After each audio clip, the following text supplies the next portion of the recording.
Boa tarde, pessoal. Boa noite ou bom dia para quem esteja acompanhando esse vídeo. Aqui quem fala é Ari Pinheiro, no canal Educa Invest. E nesta tarde, no dia 7 de fevereiro de 2020, eu vou estar trazendo mais uma análise educacional, desta vez com a Trisul, né? A empresa que é do segmento do setor de consumo cíclico e no segmento de construção civil. Eu já poderia parar por aqui já. Eu pessoalmente, quando eu faço análise para meus investimentos, eu não gosto, em particular, de empresas do segmento de construção civil. É um setor muito sazonal, é um setor bastante complicado, que depende muito de como está a economia a nível macroeconômico, essas coisas todas, né, o poder de aquisição dos clientes, né, por se tratar de empreendimentos bastante caros, etc. Eu já pararia por aqui já, mas isso é de pessoa para pessoa, né? A empresa está listada na Bolsa de Valores com o código TRIS3, foi fundada em 2007, tem 13 anos, foi listada aí na Bolsa em 2007 e tem aproximadamente aí 188 funcionários, né? Isso com base dos empregados de 2018. Tem o seu free float de 42%, o sócio majoritário é a própria Trisul Participações SA. Aqui tem algumas informações referentes ao resultado do terceiro trimestre de 2019. Ainda não saiu os resultados do quarto trimestre e, consecutivamente, o resultado anual de 2019. Então, só como parâmetro, né, para a gente ter uma noção de como tem sido o crescimento operacional dos últimos meses referente à empresa, a gente consegue enxergar aqui a receita operacional. Houve um crescimento no terceiro trimestre de 2019 em relação ao terceiro trimestre de 2018. Houve aí um crescimento de 42%. E quando se faz essa comparação entre os 9 meses de 2018 versus os 9 meses de 2019, também essa correlação está ascendente, ou seja, houve aqui uma evolução no lucro operacional, na receita operacional, em 47%. Então se demonstra que aparentemente 2019 foi um ano positivo, um ano satisfatório para a Trisul, justamente nesse segmento de construção civil. Quando a gente trata aqui em relação da margem, né, do lucro e margem, a gente consegue ver que da mesma forma como a receita operacional, o lucro bruto também houve uma evolução aí de 80%, né? Quando faz a correlação do terceiro trimestre de 2019 com o terceiro trimestre de 2018. Da mesma forma, quando faz essa correlação entre os 9 meses de 2019 versus os 9 meses de 2018, houve um crescimento de 59%. Nossa, muita coisa. E quando a gente traz justamente porque é mais interessante para a gente, que é a questão do lucro líquido, da mesma forma, a empresa também obteve inconstante, né, levando em consideração, já que teve um lucro bruto líquido, já que teve uma receita operacional líquida, enfim, tudo está proporcional às suas operações decorrente nos 9 meses, referente aos 9 meses de 2019. A gente pode ver a questão aqui da EBITDA, no qual gerou aí aproximadamente uma margem, né, uma eficiência sobre as suas operações de 25%, quando se faz a relação entre 2018, né, o terceiro trimestre de 2018, então ela teve uma eficiência aí de 25% em relacionado ao terceiro trimestre de 2018. Aqui ela fala um pouco sobre a questão do endividamento, né? A gente pode ver aqui um pouco sobre a questão da dívida líquida, sobre o patrimônio líquido, que representa aí menos 16%, né?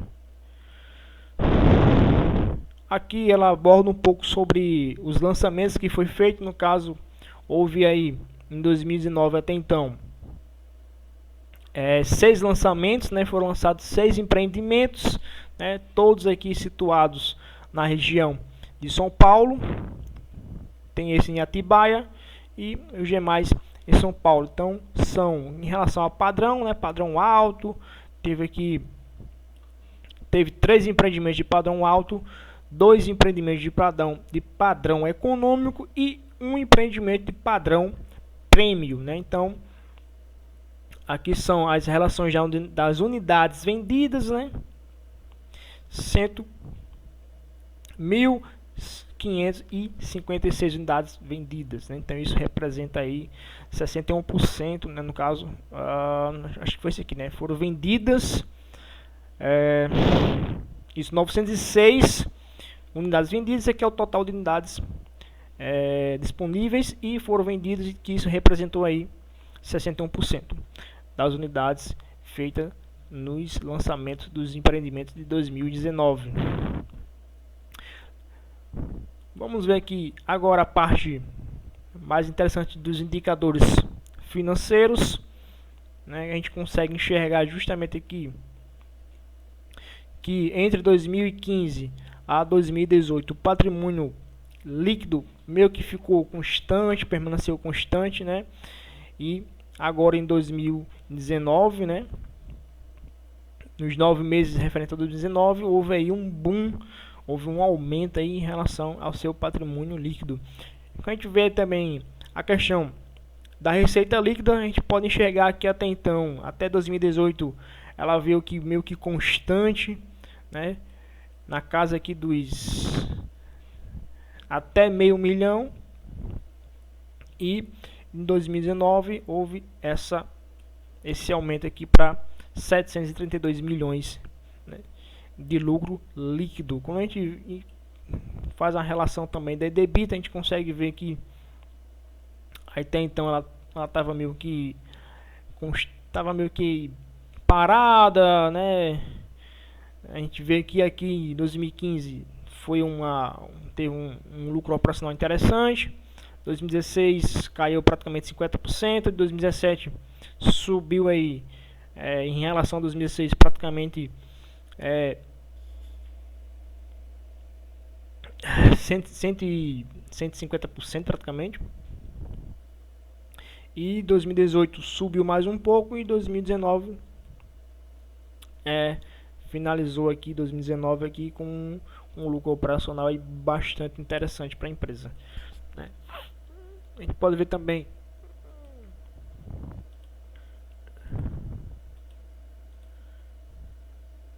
a gente pode chegar, né, que a empresa está com lucro líquido até então.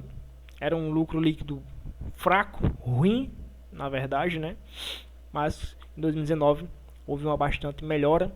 E a dívida líquida também, a gente pode enxergar que teve aí 2 anos aí acima do recomendado, né? Que é 3%, menos que 3% está favorável. Então ela veio aí de uma alta dívida líquida e conseguiu aí reverter praticamente esse ano em 0, né? Então esse é mais um fator interessante. Separei aqui a relação entre as empresas do mesmo setor, né, do segmento de construção, e destaquei aqui as 5 melhores dentro dos critérios separados aqui em amarelo, né? Então a gente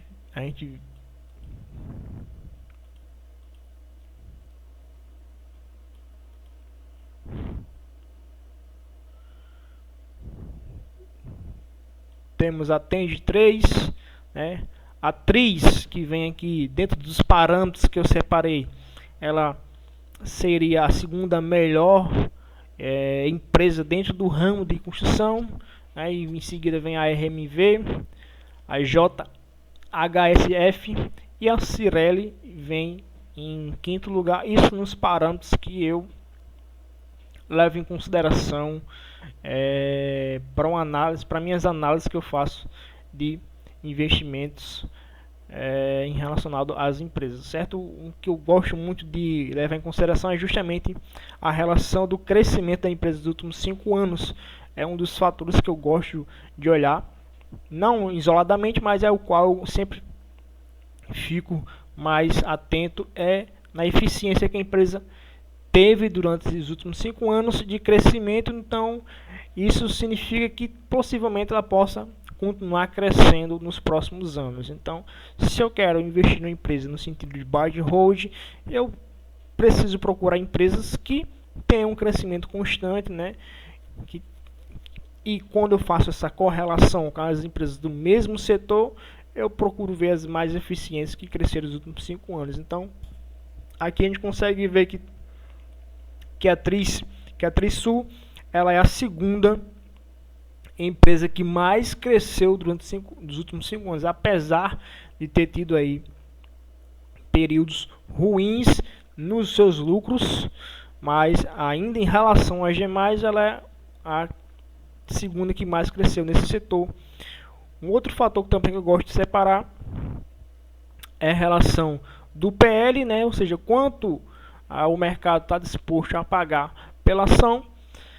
A gente pode ver que, de modo geral, o PL aqui está bem aproximado entre as 5 melhores empresas que eu destaquei, só tirando aqui a Cirelli, que tem um PL mais alto em relação às demais.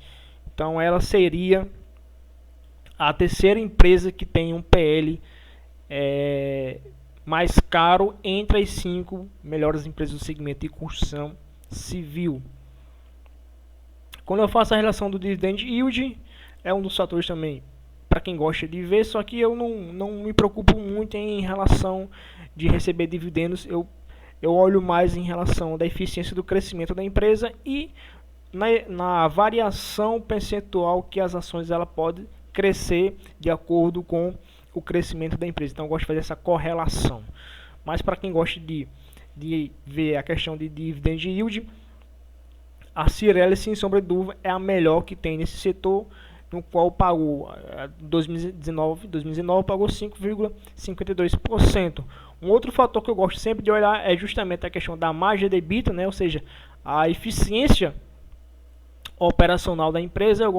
Ela seria a terceira melhor em relação à eficiência do seu fluxo operacional, né? Ela seria a terceira. Aí vem a margem líquida também, que ela também está dentro da média. E um outro indicador que eu gosto de olhar é justamente a questão da liquidez corrente, ou seja, quanto ela tem em disponibilidade de curto prazo para honrar as suas dívidas de curto prazo. Ou seja, para cada R$1 que ela tem de dívida de curto prazo, ela tem em direitos e caixa e disponibilidades equivalentes a caixas, ela tem R$3,99 para honrar as suas obrigações de curto prazo. E um outro fator também, que é o ROI, né, a questão da eficiência que a empresa tem em relação ao patrimônio líquido, ou seja, a eficiência que ela conseguiu gerar nos últimos 12 meses com o dinheiro dos sócios. Ela não tem uma eficiência acima de 10%, mas se a gente fizer a relação aqui da média das 5 empresas que eu separei, a média seria 12%, então ela está na média das empresas que têm sido eficientes na relação do ROI.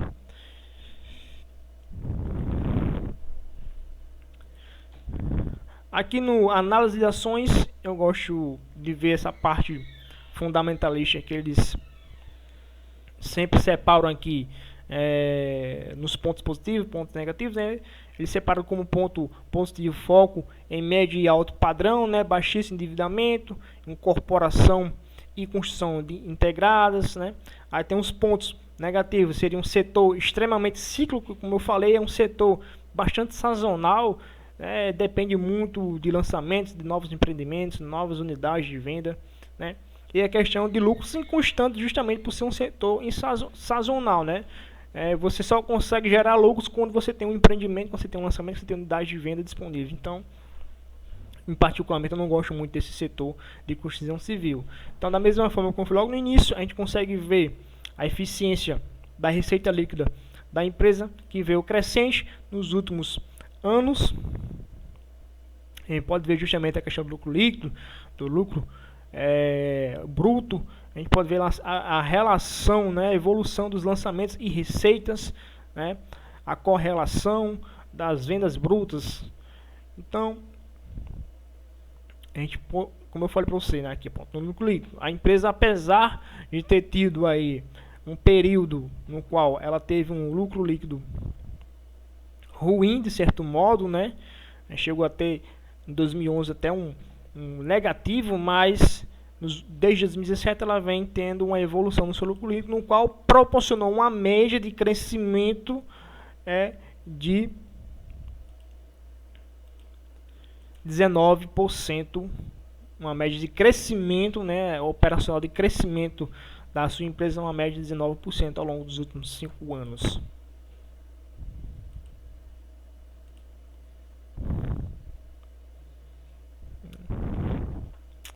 E na parte aqui gráfica, a gente pode puxar aqui no gráfico mensal, a gente vê que a empresa passou um período bem lateralizado, né? Ela teve, que foi justamente no período no qual o mercado não estava muito bom. A gente consegue enxergar aqui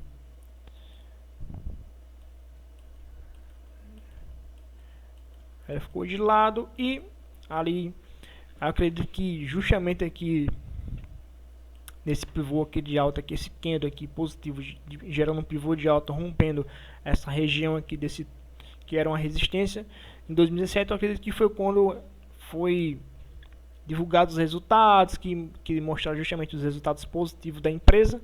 Então isso proporcionou justamente um candle de alta, né, e seja uma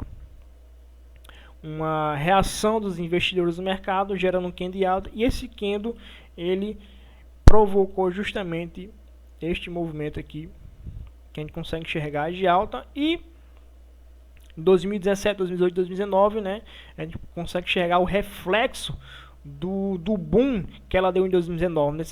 Ela aumentou tanto seu lucro líquido como seu lucro operacional, sua receita bruta, sua receita líquida aumentou aí praticamente em quase 60% em relação a 2018. Então isso gerou uma boa expectativa nos investidores, uma boa expectativa no mercado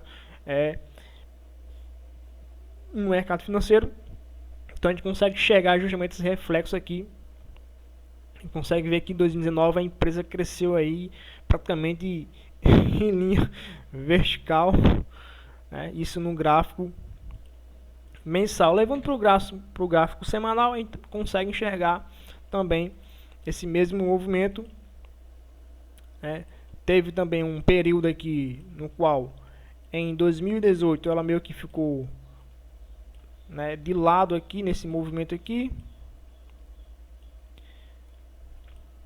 Aí consegue enxergar justamente aqui esse caixote, no qual ela novamente fez esse movimento e foi embora aí.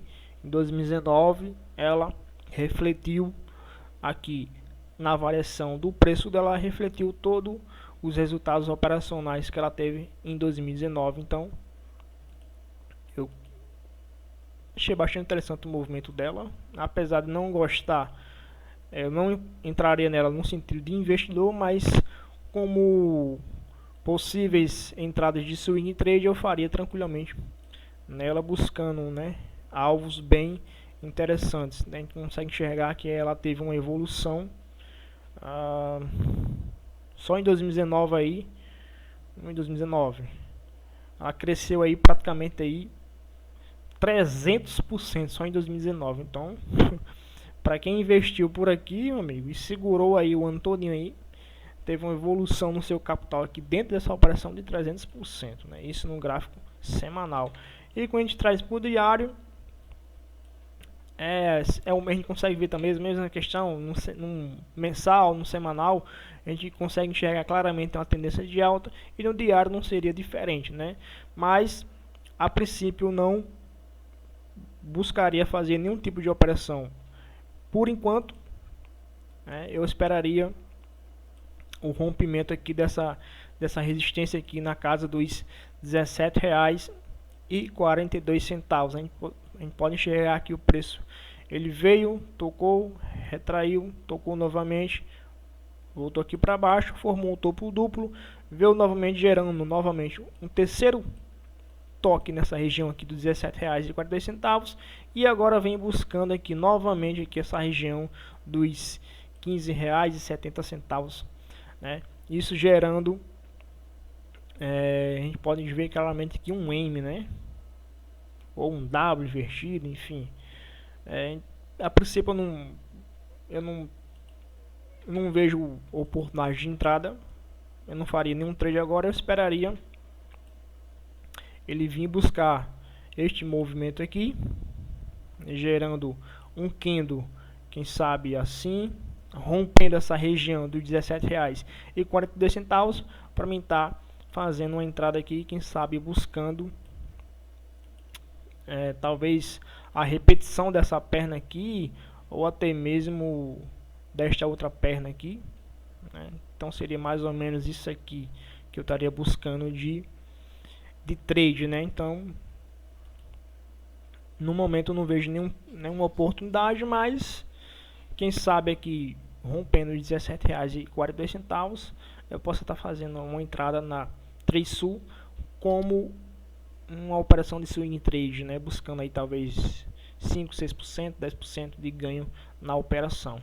Então é isso aí, pessoal. Espero que vocês tenham gostado de mais uma análise educacional.